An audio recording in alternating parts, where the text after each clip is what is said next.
This has been a prominent debate कि आजादी के जस्ट बाद अगर बागडोर सरदार वल्लभ भाई पटेल के हाथ में होती तो उसके बाद के कई फैसले अलग होते। चाइना और पाकिस्तान पर नीति शायद अलग होती, शायद उस नेगोशिएशन वाले दौर के दौरान मींस आजादी से जस्ट पहले शायद जिन्ना से नेगोशिएशन अलग तरीके से होती, शायद इतना लेवरेज सरदार वल्लभ भाई पटेल जिन्ना को ना लेने देते। मैं आजादी से पहले की भी बात इसलिए कर रहा हूं क्योंकि इस जो कनेक्शन है दैट आजाद भारत के पहले प्रधानमंत्री का वो 1946 में हुए इलेक्शन के उपरांत कौन लीडर बनेगा इस डिबेट से जुड़ा हुआ है।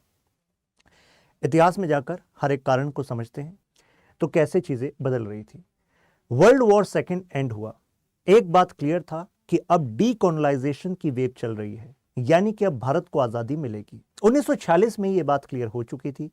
माउंटबेटन का यहां आना वो बिल्कुल क्लियर था, पर्पस क्या था। तो वैसे में मुद्दा था कि ट्रांसफर किसको की जाएगी पावर। तो आप कहेंगे ठीक है, मतलब इंडियन नेशनल कांग्रेस एक मेजर पार्टी थी तो उसी के किसी लीडर को इसमें मेजर रोल निभाना होगा। लेकिन वहां पर एक लीडर यानी कि जवाहरलाल नेहरू वो तेजी से उभर कर आता है। मैं उभर कर इसलिए बात कर रहा हूं, हालांकि पूरी आज़ादी की जो हमारी एक हिस्ट्री है उसमें जवाहरलाल नेहरू का की रोल रहा है, लेकिन इसके अलावा अदर लीडर्स भी थे। 1946 में अब प्राइम मिनिस्टर कौन बनेगा इस अंतरिम सरकार का, तो एक कन्वेंशन ये थी कि जो कांग्रेस का अध्यक्ष होगा वही इस समय इस अंतरिम सरकार का अध्यक्ष होगा। क्योंकि अंतरिम सरकार यानी कि जो इंटरिम गवर्नमेंट का मतलब होता है कि छोटी समय की गवर्नमेंट है जब तक कि भारत को पूर्ण आजादी नहीं मिल जाती। तो ऐसे में फैसला होता था कि अध्यक्ष कौन है। तो अध्यक्ष क्या जवाहरलाल नेहरू थे? नहीं। क्या उस समय कांग्रेस पार्टी के अध्यक्ष सरदार वल्लभ भाई पटेल थे? नहीं। तो आप कहेंगे तो फिर इन दोनों की डिबेट क्यों? डिबेट आपको पता लगेगी इन दोनों की क्यों, लेकिन उस समय अध्यक्ष कौन थे? मौलाना अबुल कलाम आजाद। तो अगर अध्यक्ष के लॉजिक से बात की जाए कि कांग्रेस का प्रेसिडेंट ही 1946 की इस इंटरिम गवर्नमेंट छोटे समय की जो सरकार बननी थी भारत में उसका प्राइम मिनिस्टर बनेगा, और यह सबको क्लियर था जो इसका प्राइम मिनिस्टर बनेगा वही इंडिपेंडेंट इंडिया का प्राइम मिनिस्टर बनेगा। तो आप कहेंगे तो फिर इनको बनना चाहिए था। फिर क्या हुआ? तो एक्चुअली ये पिछले 6 साल से कांग्रेस के लगातार अध्यक्ष थे। तो आप सोचेंगे कि क्या लगातार इलेक्शन से? नहीं। एक्चुअली ट्विस्ट यहां पर यह है कि 1942 में जब क्विट इंडिया मूवमेंट चली तो जो टॉप लीडरशिप थी उसको जेल में डाल दिया गया। तो ऐसे में उसके बाद चुनाव ही नहीं हो पाए। तो इस कारण से मौलाना अबुल कलाम आजाद ही कंटिन्यूअसली कांग्रेस के अध्यक्ष थे। अब जब ऑप्शन था कि अब अंतरिम सरकार का कौन लीडर बनेगा, प्राइम मिनिस्टर कौन बनेगा, तो यहां पर गांधी जी ने एक बात क्लियर करी कि चलिए अब पहले तो कांग्रेस प्रेसिडेंट के इलेक्शन भी करा लेते हैं। तो ऐसे में अबुल कलाम आजाद जी ने इच्छा जाहिर की कि वो भी दोबारा इस अध्यक्ष पद के लिए चुनाव लड़ना चाहेंगे।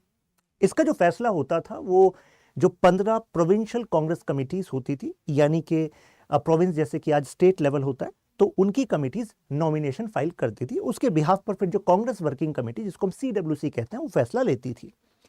लेकिन गांधी जी ने मना कर दिया कि देखिए हम नहीं चाहेंगे कि आप सेकेंड टर्म लें, एक लंबा कार्यकाल हो चुका है, कोई नया अध्यक्ष बने। तो अब आप कहेंगे कि अब ठीक है, अब समझ में आया, यानी कि सरदार वल्लभ भाई पटेल और नेहरू का जो कंटेस्टेशन है वो यहां पर शुरू हुआ होगा प्रधानमंत्री के पद के लिए। अभी आप बिल्कुल सही समझ रहे हैं। अब यहां पर जो 15 प्रोविंशियल कांग्रेस कमिटीज थी उन्होंने किनका नाम प्रस्तावित किया? शायद आप कहेंगे नेहरू। ऐसा नहीं हुआ। 15 में से 12 ने जो नाम दिया वो दिया सरदार वल्लभ भाई पटेल का, और बाकी 3 ने भी नेहरू जी का नाम नहीं दिया। कहेंगे तो बड़ा शॉकिंग था। बिल्कुल शॉकिंग था। तो अब क्या किया जाए? तो हालांकि गांधी जी ने अपनी चॉइस क्लियर कर दी थी। नेहरू वॉज गांधी जी चॉइस कि नेहरू जी को प्रधानमंत्री बनना चाहिए इस अंतरिम सरकार का, और फलस्वरूप आजाद भारत की पहली सरकार का भी। तो अब फिर बदला क्या?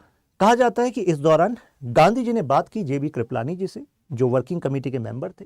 वर्किंग कमेटी में अन्य जो मुख्य लीडर्स थे, राजा जी यानी कि C राजगोपालाचारी, राजेंद्र प्रसाद जी अन्य लीडर्स थे। तो इनको कन्विंस किया जाए कि स्पेशल डिस्कशन हो इस बात पर कि किन कारणों की वजह से नेहरू जी को यहां पर इसका अध्यक्ष बनना चाहिए। तो इस डिस्कशन जब ये चला तो फाइनली जो गांधी जी चाहते थे, Gandhi ji was a mass leader, Gandhi ji was a voice, तो गांधी जी के हिसाब से ही चीजें हुई। फाइनली यहां पर जो नेहरू जी थे उनको उनके फेवर में फैसला आ गया। अब इस पर डॉक्टर राजेंद्र प्रसाद जी का यह कहना था कि एक बार फिर, मतलब ये तीसरी बार हुआ था, उनका कहना था कि गांधी जी ने नेहरू के फेवर में अपने ट्रस्टेड लेफ्टिनेंट को सेक्रीफाइस कर दिया। तीसरा इस वजह से क्योंकि इससे पहले 1929, फिर 1936 और फिर ये 1946, 1946, ये तीसरी बार ऐसा हुआ था। डॉक्टर राजेंद्र प्रसाद जी का स्टेटमेंट आया था फॉर ग्लैमरस नेहरू, राइट। अब इसका एक कारण, अब कई सारे कारण हैं, ठीक है। शुरुआत में एक कारण ये बताया गया कि अगर एज वाइज देखा जाए तो गांधी जी और सरदार वल्लभ भाई पटेल में एज का डिफरेंस करीब 6 साल का ही था, तो आपस में एक अच्छा सामंजस्य था और मतलब सामंजस्य शुरुआत से ही था। इवन आपको शुरुआत की बात बताऊं, means when Gandhi ji came to India from South Africa, तो उस समय तो सरदार वल्लभ भाई पटेल का मानना था कि इस देश को हमें एक्शन लेने वाली लीडर्स की जरूरत है, फिलॉसफी की नहीं। उनका मानना था कि शायद Gandhi ji is more philosophy oriented, वो कुछ अच्छी बातें करेंगे लेकिन धरातल पर जो काम होना वो नहीं करेंगे। ये उस समय से पहले की बात है जब अभी मास मूवमेंट गांधी जी को डेवलप करनी थी। लेकिन सरदार वल्लभ भाई पटेल जैसे बाकी लीडर्स तो वो महात्मा वाला फिगर रखते थे, लेकिन सरदार वल्लभ भाई पटेल उस समय पर ऐसा नहीं रखते थे। लेकिन जैसे ही चंपारण हुआ, चंपारण सत्याग्रह, उसके बाद खेड़ा हुआ, तो इस दौरान फिर हमने देखा कि सरदार वल्लभ भाई पटेल और गांधी जी के बीच में करीबी आई, सम्मान बढ़ा और वो एक अलग तरह का सामंजस्य बना। यानी कि नेहरू और जो गांधी जी हैं उनका रिलेशन अलग है, सरदार वल्लभ भाई पटेल और गांधी जी का डायनेमिक्स अलग है। डायनेमिक्स बड़े मैटर करते हैं पॉलिटिक्स में, राइट। तो इससे पहले वाला जो यहां पर पॉइंट था वो यही शो कर रहा था कि गांधी जी को ये बात पता थी कि नेहरू को अगर नहीं बनाया गया तो उससे जो पॉलिटिकल, जो इंडियन नेशनल कांग्रेस की जो यूनिटी है, कहीं उसमें गड़बड़ी ना हो जाए। लेकिन गांधी जी के जो तर्क हैं और नेहरू के तर्क हैं वो सरदार वल्लभ भाई पटेल समझ लेंगे, इसके ज्यादा चांसेस थे। एक लॉजिक तो ये दिया जाता है। तो गांधी सबसे पहले फेवर नहीं कर रहे थे और फिर उसके बाद फेवर करना पड़ा, और जो मैंने आपको बताया 1929, 36 और 40। अब मुद्दा यह है कि इसके अलावा और कौन लीडर्स थे। हमने 2 की बात की, तीसरे मौलाना अबुल कलाम आजाद, लेकिन बाकी लीडर की बात करते हैं इनको मिलाकर कि वो भी तो बन सकते थे, वो क्यों नहीं। नेहरू जी, राजा जी जो कि सेकंड गवर्नर जनरल भी बने भारत के माउंटबेटन जी के बाद, फिर यहां पर राजेंद्र प्रसाद जी, सरदार वल्लभ भाई पटेल, मौलाना अबुल कलाम आजाद। अब हर किसी का एक एक कारण है, ठीक है। कई लोगों को लगता था शायद सी राजगोपालाचारी इस समय पर लीडर बनेंगे। ऐसा इस वजह से लगता था क्योंकि इसकी एक हिस्ट्री है। 1927 में ही गांधी जी को लगता था कि शायद सी राजगोपालाचारी ही गांधी जी के सक्सेसर होंगे। लेकिन यहां पर कहानी में ट्विस्ट ऐसा आ गया कि गांधी जी के जो चौथे बेटे थे देवदास गांधी, उनका विवाह हुआ लक्ष्मी के साथ। लक्ष्मी वॉज डॉटर ऑफ सी राजगोपालाचारी। तो एक तरीके से तो रिश्तेदारी वाली बात हो गई। तो गांधी जी नहीं चाहते थे, गांधी वॉज स्केप्टिक कि ऐसा ना हो कि जो baton is being transferred within the family, relations में ऐसा ना हो। तो एक लॉजिक तो ये हुआ जो सी राजगोपालाचारी को वहां पर टॉप पोजीशन पे नहीं लेके जाएगा, गांधी जी के सक्सेसर नहीं बनेंगे। दूसरा लैंग्वेज वाला रीजन भी कहा गया, यानी कि जो सी राजगोपालाचारी हैं he was not well versed with Hindi. और आपको बता दूं गांधी जी ने उस समय पर दक्षिण भारत में हिंदी प्रचार सभा भी गठित की थी। 1918 की बात है, 1918। आप सर्च करेगा हिस्टोरिकल, मतलब ऐसे कुछ इनिशिएटिव्स के बारे में पता होना चाहिए, प्रीलिम्स काइंड ऑफ क्वेश्चन बन जाते हैं statement. Annie Besant, Mahatma Gandhi, और ये सभा स्टैब्लिश की थी। और इसमें कंट्रीब्यूट करने वहां पर गए थे देवदास गांधी भी, जिनका जिक्र मैंने अभी अभी किया। सो गांधी जी इंपॉर्टेंस समझते थे लैंग्वेज की। एक इतनी डाइवर्स, मतलब इतनी डाइवर्सिटी रखने वाले देश को बांधने के लिए एक भाषा की जरूरत तो है, तो ऐसे में हिंदी के प्रचार को वहां पर वो फेवर कर रहे थे। अब बात आती है राजेंद्र प्रसाद जी की। राजेंद्र प्रसाद जी हिंदी तो जानते ही थे, बिहार से थे और जेंटल लॉयर थे।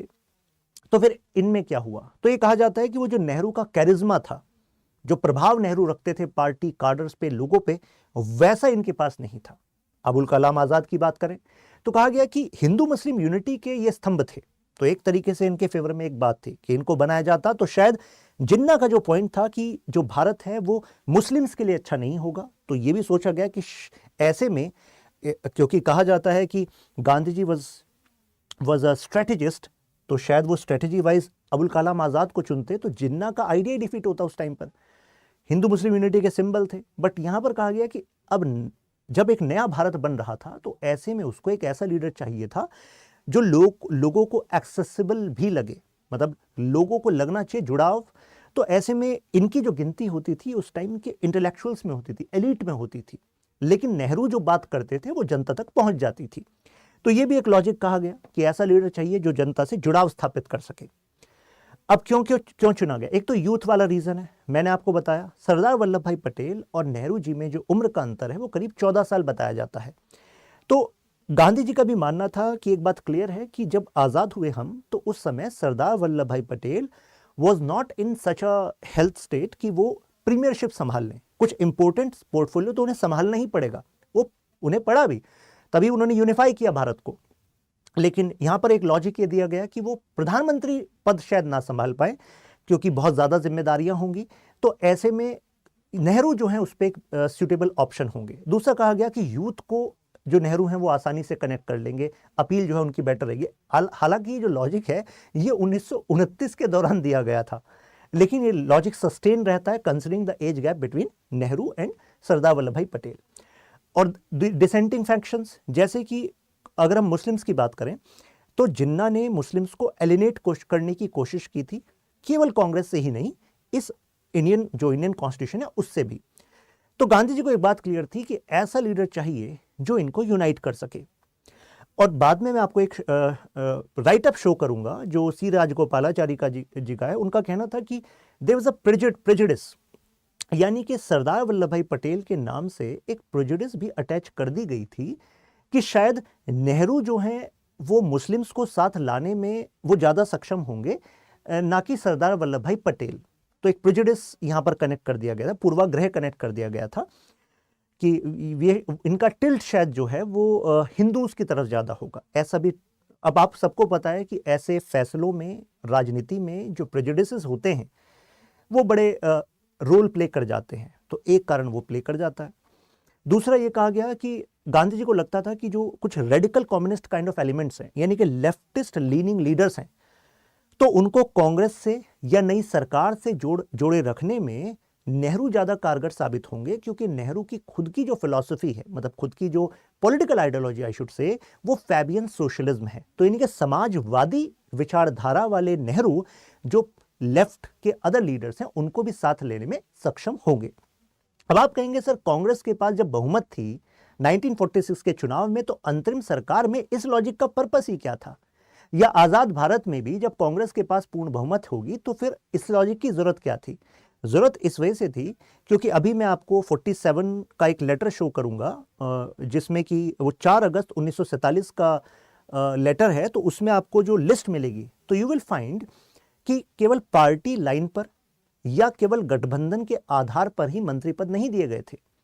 यानी कि फॉर एग्जाम्पल जैसे आर के शनमुखम चेट्टी, जैसे Shyama Prasad Mukherjee, they were not congressman, yet they were invited by Mr Nehru to join his cabinet. तो एक अलग ही तरह का एग्जाम्पल दिखता था उस समय राजनीति का, जो आज नहीं दिखता। लेकिन वो ऐसा क्यों दिखाया गया? जिससे कि ये सरकार सबकी सरकार लगे, भले ही आपकी पार्टी के वोट ना ही हो, लेकिन तब भी आप इन्वाइटेड हैं to be part of this cabinet. I think logic आपको क्लियर हुआ होगा, राइट? ये decent. Now Gandhi soft corner भी बताया जाता है। कहा जाता है कि Gandhi was having tilt towards Nehru, और उनका कितनी बार मानना था कि जो मैं भाषा बोलता हूं वैसी ही भाषा मेरे बाद नेहरू बोलेंगे। Gandhi was also impressed with modern outlook of Nehru. उनको लगता था कि जो सरदार वल्लभ भाई पटेल हैं, he may not be so available to change, but Nehru is modern. तो नेहरू मॉडर्न है, तो अब नए देश को तो एक मॉडर्न आउटलुक वाला लीडर चाहिए। तो ये कारण इनके फेवर में गया। गांधी जी को लगता था कि स्प्लिट ना हो जाए कहीं कांग्रेस। क्यों? अगर नेहरू जी को लगा कि ये कारणों की वजह से I am better suited to lead the country and country may not be having that kind of potential realized if Sardar Vallabh Bhai Patel is leading, तो कहीं ऐसा ना हो कि एक फैक्शन डेवलप हो जाए। तो ये भी एक कारण बताया जाता है, और इससे लगा कि सरदार वल्लभ भाई पटेल जो हैं वो ज़्यादा अंडरस्टैंडिंग है, considering the dynamics between Mahatma Gandhi and Sardar Vallabh Bhai Patel. अब पटेल जी का खुद का रिलेक्टेंस भी एक कारण बताया जाता है। अब यानी कि मैं कह रहा हूं कि कुछ पटेल जी ने भी इससे पहले कई बार इंडिकेशन दिए थे कि वो लीडरशिप को यूथ के लिए ओपन करना चाहते हैं। मतलब जैसे 1931, तो 1931 में उन्होंने अपनी स्पीच में बोला था कि गांधी जी अब 63 साल के हो गए, मैं 56 साल का हो गया, तो आज़ादी के लिए तो एंक्शस आप लोगों को और ज़्यादा होना चाहिए। हम सब चाहते हैं कि हम तो केवल मरने से पहले एक बार आज़ाद भारत देख लें। लेकिन हमें कौन से लीडर चाहिए थे 1947 में जो आजाद भारत को बनाने में काम आए, राइट? तो एज वॉज वन फैक्टर। अब यरवदा जेल का वाकया देखिए, यहां पर सरदार वल्लभ भाई पटेल ने गांधी जी से कहा कि देखो अभी तुम्हें नहीं जाना है, राइट? यू आर नॉट, आप आजादी से पहले नहीं जा सकते, जब एक बार आजादी मिल जाए उसके बाद दोनों साथ जाएंगे। तो मतलब ऐसा डायलॉग साथ में चल ही रहे थे पहले से ही। गांधी जी को पता था कि सरदार वल्लभ भाई पटेल की जो सेहत है वो भी ऐसी नहीं है कि वो इतनी सारी जिम्मेदारियों को संभाल लेंगे। इस कंपैरिजन में नेहरू के पास पॉइंट थे। Consequence of Gandhi reason. अब कॉन्सिक्वेंस क्या हुआ? एक तो हमने देखा कि इंडिया में इंट्रा पार्टी डेमोक्रेसी की कमी कही जाती है। उसका लिंक ये भी कहा जाता है, कहा गया कि जब 15 प्रोविंशियल कांग्रेस कमिटीज ने में से 12 ने सरदार वल्लभ भाई पटेल का नाम दिया, तो अब ऐसे में इस इंट्रा पार्टी डेमोक्रेसी के फैसले को सम्मान देते हुए सरदार वल्लभ भाई पटेल को ही मौका देना चाहिए था। अब सरदार वल्लभ भाई पटेल को आगे जाकर अगर अपनी हेल्थ की वजह से कुछ लगता भी, तो वो खुद ही इतने जिम्मेदार नेता थे, वो खुद ही नेहरू को चांस दे देते, बाद में नेहरू जी बन जाते बाद में प्रधानमंत्री, राइट? तो ऐसे में वो इंट्रा पार्टी डेमोक्रेसी की स्पिरिट भी बनी रहती। वो CWC ने जो ओवर रूल किया वो ना आता, वो हाई कमांड कल्चर आज भी चलता है। प्लस हमें दो और क्रिटिक मिलते हैं यहाँ पर, मौलाना अबुल कलाम आज़ाद और राजा जी, इन दोनों का कमेंट आता है इसके बाद, यानी कि नेहरू जी प्रधानमंत्री बन चुके हैं, लेकिन क्योंकि राजनीति में अगर जो आप फैसले लेते हैं अब वो फॉल बैक कर जाएं, तो जाहिर सी बात है क्रिटिक तो बनता है। This is politics, this is democracy. तो ऐसे में इनका मानना है कि शायद मेरे से बहुत बड़ी गलती हो गई कि उस समय जब CWC ओवर रूल कर रही थी तो उसमें मुझे स्टैंड लेना चाहिए था टुवर्ड सरदार वल्लभ भाई पटेल। इनका मानना था कि अगर सरदार वल्लभ भाई पटेल उस समय पर अंतरिम सरकार में भी लीडर माने जाते, उस समय कांग्रेस के भी अध्यक्ष माने जाते, तो ऐसे में जिन्ना की हिम्मत नहीं होती इतना लेवरेज लेने की जितना जिन्ना ले गए। क्योंकि कई बार हमें नेगोशिएशन में कठोर फैसले लेने वाले नेताओं की जरूरत होती है, एडजस्टमेंट करने वालों की नहीं। तो ये इनका पर्सपेक्टिव था। सी राजा जी, इनका कहना था कि पहले मैं समझता था कि शायद नेहरू जो हैं वो ज्यादा इंटेलेक्चुअल हैं टुवर्ड्स ओपन, ज्यादा ओपननेस है उनमें टुवर्ड्स अडॉप्टिंग न्यू सॉल्यूशंस। लेकिन इनका कहना है कि मैं वहां पर भी एक गैप देखता हूं। मुझे लगता है कि सरदार वल्लभ भाई पटेल जो है वो बेहतर डिसीजन मेकर होते। इनका कहना है कि पहले ये माना गया कि जो जवाहरलाल नेहरू हैं वो ज़्यादा बेटर स्टेट्समैन हैं और उनका इंटरनेशनल अफेयर्स पे भी बेटर पर्सपेक्टिव है। तो इस लिहाज से भी इंडिया के ग्लोबल इंटरेस्ट को भी ध्यान में रखते हुए नेहरू शायद बेहतर चॉइस होंगे। लेकिन इनका कहना है कि शायद भारत को एक मजबूत लीडर की जरूरत थी, मतलब रियलिस्ट लीडर की जरूरत थी। मजबूत से बेटर है रियलिस्ट, क्योंकि मजबूती के भी अलग अलग तरीके होते हैं। कुछ आदर्शवाद के तरीकों का इस्तेमाल करते हैं, अंतर्राष्ट्रीय कानून के सम्मान की बात करते हैं, और कुछ लोग कहते हैं कि अगर नेशनल इंटरेस्ट आपने सिक्योर कर लिया, अगर आप स्ट्रांग हैं तो उसके बाद बाकी सब चीजें आपके डायनेमिक्स के हिसाब से चलेंगी। तो कहने का मतलब यह हुआ कि चाइना और पाकिस्तान वाले मुद्दे पर सरदार वल्लभ भाई पटेल शायद बेहतर लीडर होते, ये वो इंडिकेशन दे रहे थे। अब एक बुक के बारे में बात करते हैं, did Nehru exclude Patel from cabinet. अब ये अपने आप में ये बहुत बड़ी जो डिबेट बनी ना कि शायद सरदार वल्लभ भाई पटेल बन सकते थे, नहीं बने। और सरदार वल्लभ भाई पटेल जब लीडर नहीं बने, अध्यक्ष नहीं बने, फिर प्राइम मिनिस्टर नहीं बने, तो साथ साथ में नेहरू शायद नहीं चाहते थे कि सरदार Vallabh Bhai Patel deputy prime minister भी बने। तो ऐसा कुछ इन्होंने, जो HV होडसन की बुक आई थी, इन्होंने कहा कि मैंने VP मेनन जी का इंटरव्यू लिया, और VP मेनन कौन थे? सेक्रेटरी थे सरदार वल्लभ भाई पटेल के। जिस समय सारी रियासतों को मिलाया जा रहा था तो VP Menon was right hand और सरदार वल्लभ भाई पटेल। तो ऐसे में अगर वो ये बात कर रहे हैं तो लगेगा दुनिया को कि भाई कुछ हद तक सच्चाई हो सकती है। ये है VP होडसन और ये VP मेनन और सरदार वल्लभ भाई पटेल। अब लेकिन जरा देखते हैं कि इन बातों में कितना सच है, क्योंकि कई बातें मिथ की तरह फैलाई जाती हैं। एक तो माउंटबेटन, ऐसा लगता है कि माउंटबेटन उस समय अपने आप को ऐसा प्रोजेक्ट कर रहे थे कि इस समय कांग्रेस पाक और यहाँ पर उधर मुस्लिम लीग, जिन्ना, हर जगह जो भी डायनेमिक्स चल रही हैं, तो ऐसे में Mountbatten is the one who is actually having the strings, मतलब वही सब कुछ तय कर रहे हैं। लेकिन कुछ विश्लेषकों का कहना है कि माउंटबेटन शायद अपने आप को जितने थे उससे ज्यादा बड़ा मान रहे थे। इतनी वास्तविकता में स्ट्रिंग्स उनके पास थे नहीं। कुछ एंगल्स बताता हूं, जैसे बस्टिंग द मिथ्स। अब ये 4 अगस्त 1947 का लेटर है। इसमें dear Mountbatten, I give below the names of my colleagues in new cabinet. पहले नंबर पर आप किसका नाम देख रहे हैं? सरदार वल्लभ भाई पटेल का नाम आप पहले नंबर पे देख रहे हैं, और उसके बाद ये कैबिनेट के अदर मेंबर्स हैं, राइट। तो ये जो बात है जो एचवी हॉटसन कह रहे हैं कि एक्चुअली इनका तो नाम शायद हटाने की बात चल रही थी कैबिनेट से, तो ये बात कैसे सही हो सकती है। अभी मैं आपको 2 लेटर और दिखाऊंगा। एक लेटर है नेहरू जी का जो उन्होंने सरदार वल्लभ भाई पटेल को लिखा, लैंग्वेज से आपको काफी कुछ पता लग जाएगा, और फिर सरदार वल्लभ भाई पटेल का रिप्लाई क्या आया वो जरा देखिएगा। माउंटबेटन ब्लंटली टोल्ड नेहरू, अब वो जो हॉटसन है वो अपनी बुक में कह रहे हैं कि एक्चुअली माउंटबेटन ने कहा नेहरू से कि भाई देखो तुम्हारे से जो सीनियर लीडर्स हैं ना, इनको तुम्हें हटाना होगा। आई told him I thought his greatest weakness was his personal loyalty towards old friends. वो कह रहे थे कि माउंटबेटन चाहते थे कि न्यू ब्लड नए इंडिया के कैबिनेट में आ जाए, ओल्ड ना रहे, क्योंकि जो टॉप वेट होंगे वो, क्योंकि उनका राजनीतिक कद तो नेहरू से बड़ा रहा था पहले, क्योंकि अलग अलग समय पर अलग अलग कांग्रेस के अध्यक्ष रहे थे, अलग उनका स्ट्रॉन्ग कार्डर बेस भी था, सपोर्ट बेस भी था। तो शायद नेहरू जो मॉडर्नाइजेशन करना चाहते हैं उनको करने में नेहरू को दिक्कत पेश आए। तो ऐसे में एक राजनीतिक सॉल्यूशन यहां पर माउंटबेटन दे रहे हैं नेहरू को कि भाई ऐसा करो, जो अपने से सीनियर लगे उसको साइड कर दो, ऐसे लोगों को अपने कैबिनेट में रखो जो तुम्हारे हिसाब से चले। यही एक्चुअली प्राइम मिनिस्टर की काउंसिल ऑफ मिनिस्टर का सिद्धांत होता है। जबकि जो बड़े वेट है मौलाना अबुल कलाम आजाद और सरदार वल्लभ भाई पटेल, ये तो कद में तुमसे बड़े भी नहीं हैं, तो ये तुम्हारे हिसाब से चलेंगे, क्या गारंटी है इस बात की। तो ऐसे में वो कह रहे हैं कि पटेल को फिर भी जो है इंक्लूड किया गया, क्योंकि there was a coordination which was done by me, ऐसा माउंटबेटन कह रहे हैं। लेकिन देखिए ये बात कैसे गलत है बताता हूं, क्योंकि पहली बात तो जो कैबिनेट डिसाइड हुई वो अकेले नेहरू जी ने नहीं करी, नेहरू जी और कैबिनेट दोनों, नेहरू जी और पटेल दोनों ने मिलकर कैबिनेट डिसाइड करी थी। अब जरा इस लेटर को देखिए। माय डियर वल्लभ भाई, ये 30 जुलाई 1947 का लेटर है। अभी जो लेटर दिखाया था 4 अगस्त का था, राइट। तो यानी कि कैबिनेट का नाम भेजे जाने से पहले का लेटर है। I have spoken to Ambedkar and he has agreed. तो यानी कि दोनों ने जिम्मेदारियां बांटी हुई थी। उन्होंने कहा कि मैंने अंबेडकर से बात की है और अंबेडकर जी को बताया है कि लॉ मिनिस्टर वो होंगे। हालांकि अंबेडकर ने का जवाब आया है कि कितना ही काम मुझे करना होगा लॉ मिनिस्टर के नाते, यानी कि he said law would not give him enough work. वो ज्यादा जिम्मेदारी चाहते थे अंबेडकर जी, और उनका कहना था लॉ मिनिस्ट्री मुझे शायद उतना जिम्मेदारी कहां ही देगी। But I told him he need not to worry about that, उसकी चिंता करने की जरूरत नहीं है। There will be plenty of work, बहुत सारा काम आपको करना होगा, जिम्मेदारियां होंगी आप पर भी। I also spoken to Rafi and Rafi Ahmed Kidwai, ये उत्तर प्रदेश जो कांग्रेस थी उसके एक महत्वपूर्ण नेता होते थे mister Rafi. Now you have to approach Shyama Prasad and Rajaji and Shanmukham. अब देखिए श्यामा प्रसाद, राजाजी एंड षणमुखम को मनाने की जिम्मेदारी किसकी थी, या उनके साथ कि भाई ये पोर्टफोलियो आपका होगा, ये कोऑर्डिनेशन की जिम्मेदारी किसकी थी, सरदार वल्लभ भाई पटेल की थी।